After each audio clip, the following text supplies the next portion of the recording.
Additional deputy commissioner Kargil गुलाम मोहिद्दीन वानी ने जिला में विशेष रूप से विकलांग व्यक्तियों को एम्पावर करने के लिए एक मीटिंग की।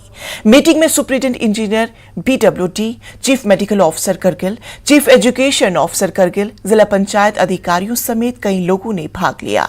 मीटिंग के दौरान ADC ने सरकारी भवनों और दफ्तरों में विकलांग व्यक्तियों को मिलने वाली सुविधाओं पर चर्चा हुई और हर सरकारी दफ्तर को विकलांगों के अनुकूल बनाने पर जोर दिया गया।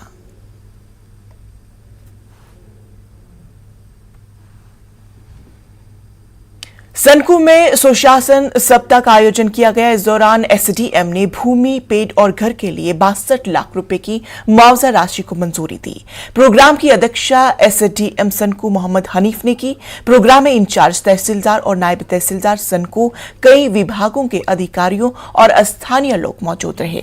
प्रोग्राम में भारत सरकार और UT की कई लाभकारी योजनाओं के बारे में लोगों को विस्तार से बताया गया।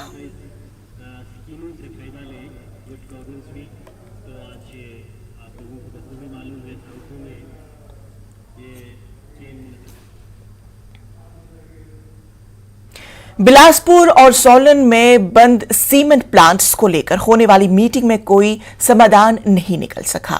बिलासपुर में दोनों सीमेंट फैक्ट्रियों के प्लांट हेड और ट्रक ऑपरेटर्स के लिए मीटिंग बुलाई गई थी।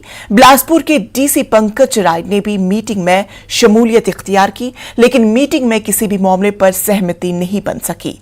अब 3 दिन के बाद दोबारा मीटिंग बुलाई गई है।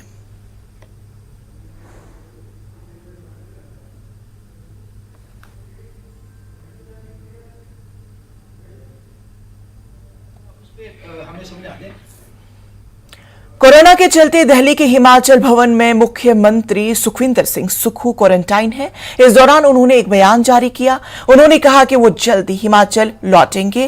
पहली कैबिनेट मीटिंग में ही वो OPS पर फैसला होगा। उन्होंने कहा कि सभी 10 गारंटियां पूरी होंगी।